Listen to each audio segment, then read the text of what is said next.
I'm Zach. And so am I. In this installment of my hugely informative cooking videos, I'm going to show how to make grilled pizza. And so am I. Cooking pizza on the grill is probably the best way that you can make pizza at home.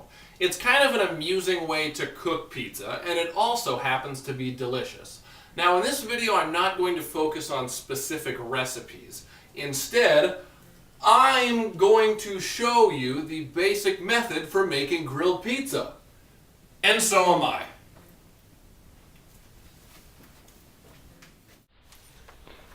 And so will we.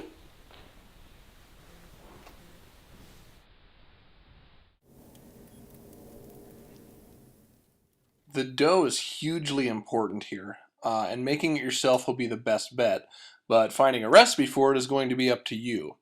It's best to use a recipe that has a little bit of olive oil in it. And if you're familiar with bread making terminology, a dough with 66% hydration will work best. If that doesn't mean a thing to you, don't worry about it. There's a link to a dough recipe or two in the notes for this video.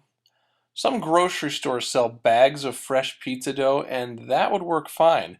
A pound of store-bought dough can be split up to make 2 pizzas. Just don't try to use anything like these products. The dough will definitely need at least an hour to rest at room temperature before grilling, so keep that in mind. You will need to have some oil ready to make sure the pizza doesn't stick to the grill. Plain olive oil would be fine, but this is a good time to add some extra flavor. I like to put 1/4 of a cup of olive oil over low heat and then add a couple cloves of crushed garlic and some chili flakes. About 5 or 10 minutes should be enough time to infuse the oil with the flavors.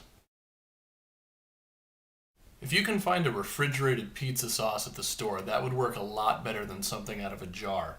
You can also keep it simple and put a can of fire-roasted tomatoes in a food processor and just pulse it a couple times with a pinch of salt. Make sure to warm the sauce up a little bit before you start assembling the pizzas.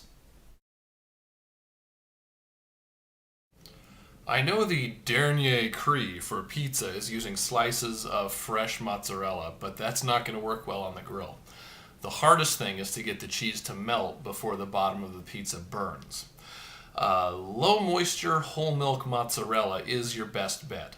The whole milk mozzarella melts a lot more quickly, and it will melt better if you shred it yourself. Remember to do it early so that you can let it come to room temperature. I like to keep the toppings somewhat sparse. Since the cooking process is so quick, you'll need to make sure that all of the toppings are thoroughly cooked before they're put on the pizza. And you might as well use the grill if it's practical to do so. Things like pepperoni and salami can be put on the grates for a few seconds, and obviously sausages do great on the grill. And vegetables actually really benefit from having a few minutes over the fire. I'm using a charcoal grill, and my grill makes it easy to bank all of the coals to one side. The purpose of this is to set up a 2-zone situation where one side is heated from below and the other side is heated indirectly through convection. This gives one side for cooking the dough and one side for melting the cheese. This can be done in a kettle grill, although you might not have quite as much room. A gas grill works great for this method, especially if you can have a fire on just the right or left side. If you can only heat yours on the back, middle, or front, fire up the back and have a good sense about where your grill's hot spots are. To put it all together, stretch a ball of dough into an oblong shape. Round pizzas are hard to do on the grill. Then brush one side of the dough very lightly with the olive oil and place the oiled side onto the grill, stretching it as necessary.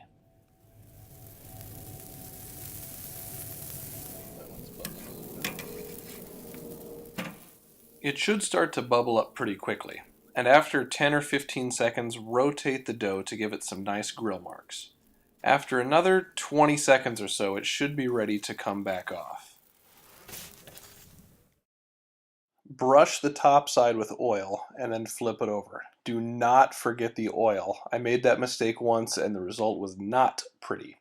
Now you can top it as you would like.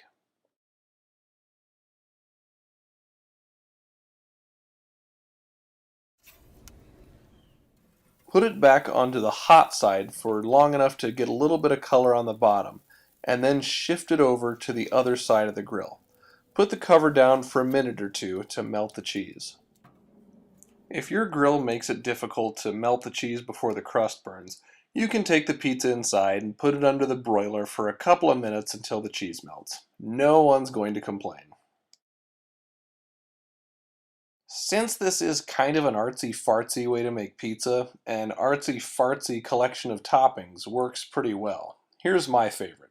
First, I apply a generous squirt of chive oil, the recipe for which is in the notes, and then I add the mozzarella. On top of that goes some strips of grilled marinated zucchini, and then I top it off with some Parmesan cheese.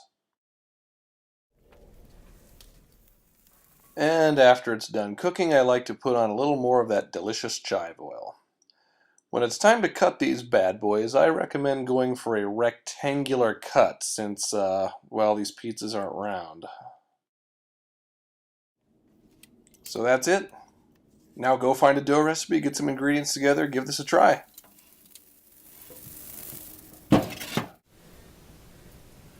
We'll see you next time.